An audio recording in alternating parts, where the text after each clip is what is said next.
Welcome बच्चों, हम solve कर रहे हैं विज्ञान भारती सेकेंड कक्षा 7। देखिए ये हमारी न्यू सेशन की बुक है जिसे हम सॉल्व कर रहे हैं 2024 एंड 25। पिछले सेशन की बुक्स के सभी वीडियोस बच्चों इस चैनल पर अवेलेबल हैं। आप चैनल को क्लिक करें और उसमें नीचे आएंगे तो वहां पर आपको प्लेलिस्ट मिल जाएगी अभ्यास कार्य पुस्तिका के नाम से। उसमें कक्षा 6, 7, 8 की गणित विज्ञान और कृषि विज्ञान की भी अभ्यास कार्य पुस्तिकाएं मैंने सॉल्व करा रखी हैं। अब हम इस सेशन की भी बुक सॉल्व कर रहे हैं जिसमें कक्षा 6 की पूरी बुक विज्ञान की सॉल्व हो चुकी है। इसके बाद हम 7 विज्ञान और कक्षा 8 विज्ञान को सॉल्व करेंगे। उसके बाद हम क्लास 6 मैथ, क्लास 7 मैथ और उसके बाद क्लास 8 का मैथ सॉल्व करेंगे।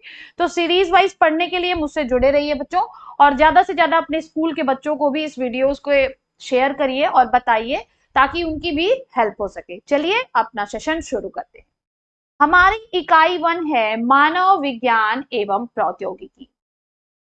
पहला प्रश्न कह रहा है अपने दैनिक जीवन में प्रयोग होने वाली वस्तुओं के नाम लिखिए। तो आप यहाँ पर कोई भी वस्तु लिख सकते हैं बच्चों।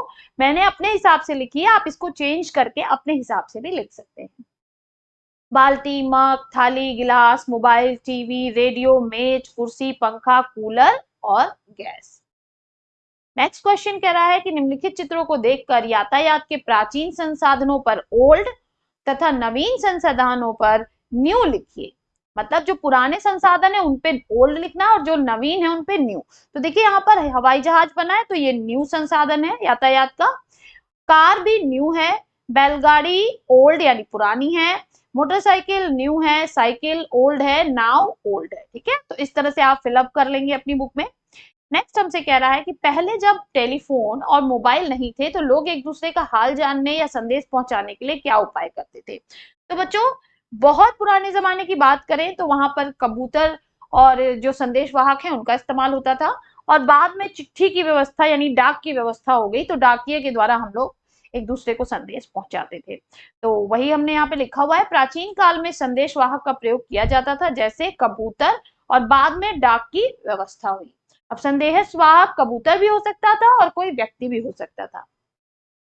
निम्नलिखित कृषि संसाधनों में से प्राचीन एवं नवीन संसाधनों की अलग अलग सूची बनाइए।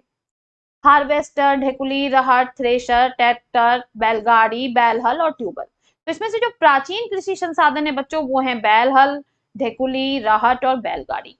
नवीन कृषि संसाधन जिनको हम नई खेती की प्रणालियों में यूज करते हैं वो है ट्रैक्टर, हार्वेस्टर, थ्रेशर और ट्यूबल।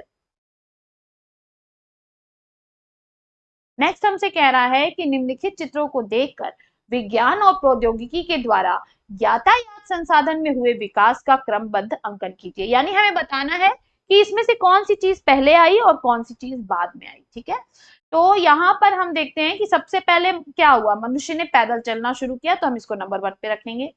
फिर सेकंड पे मनुष्य ने क्या किया, जानवरों की सहायता से चलना शुरू किया। फिर थर्ड पहिए का आविष्कार हो गया बच्चों। उसके बाद से हमने जो है बैल चालित या जो जंतुओं के द्वारा चलाई जाने वाली गाड़ियां जैसे बैलगाड़ी का विकास कर लिया। उसके बाद आता है हमारा रेल, कार और हवाई जहाज। तो यहाँ पर हम 5 नंबर लिखेंगे। ठीक है, तो क्रम क्या है, ये हमारा देखिए पैदल वाला हो गया नंबर 1, फिर जानवर के साथ नंबर 2, पहिए का आविष्कार हुआ नंबर 3, बैलगाड़ी नंबर 4 और बाकी ये 5। ठीक है, चलिए आगे बढ़ते हैं। नेक्स्ट क्वेश्चन हमसे कह रहा है कि यदि विद्युत का आविष्कार ना हुआ होता तो वर्तमान में कौन कौन सी समस्याएं हो सकती थी।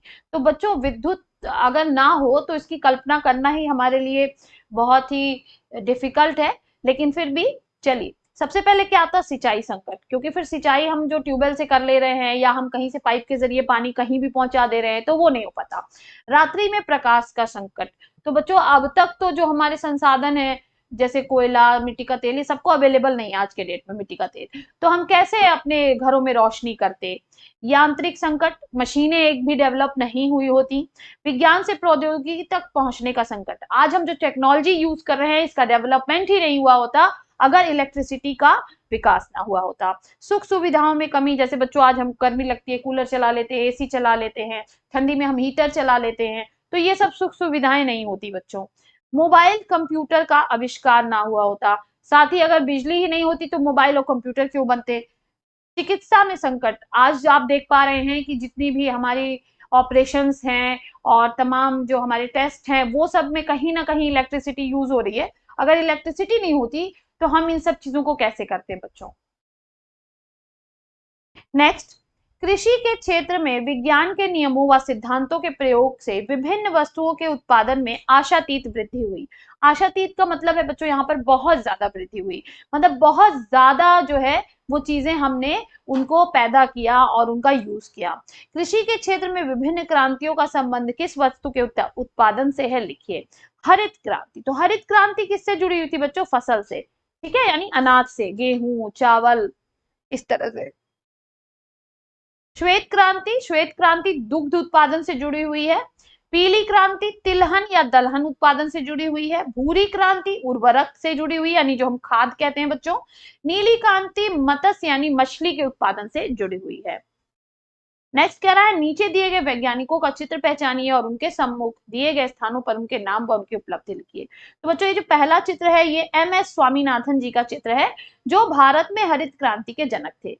फिर ये जो दूसरा चित्र है ये डॉक्टर वर्गीज कुरियन का चित्र है जो श्वेत क्रांति के जनक थे। नेक्स्ट क्वेश्चन हमसे कह रहा है कि विज्ञान और प्रौद्योगिकी के विकास के कारण मनुष्य को लाभ ही नहीं मिला है बल्कि इससे अनेक प्रकार की हानियां भी हुई हैं। नीचे दिए गए चित्रों को देखकर उन हानियों को पहचान कर उनके कारणों को लिखिए। तो बच्चों देखिए इस चित्र, तो हम देखते हैं बच्चों कि इन चित्रों में क्रमशः फैक्ट्री का धुआं, पराली का धुआं और गाड़ियों से निकलने वाले धुएं को दिखाया गया है। तो इन सबसे क्या होता है, इनसे वायु प्रदूषण होता है जिससे मनुष्यों में दमा, अस्थमा जैसे रोग फैलते हैं। यदि वर्तमान में ईंधन के रूप में LPG और CNG का प्रयोग न होता तो पर्यावरण पर पड़ने वाले नकारात्मक प्रभावों को लिखिए। यदि LPG और CNG का प्रयोग ना हो तो पर्यावरण पर नकारात्मक प्रभाव पड़ता, क्योंकि आज भी हम लकड़ी या कोयले का प्रयोग ईंधन के रूप में करते, जिससे वायु प्रदूषण होता और हमारे स्वास्थ्य पे भी नकारात्मक प्रभाव पड़ेगा, जैसे कि रोग, दमा और अस्थमा। यहाँ पर बच्चों हमारा ये चैप्टर समाप्त होता है। फिर मिलेंगे नेक्स्ट वीडियो में एक और चैप्टर के साथ।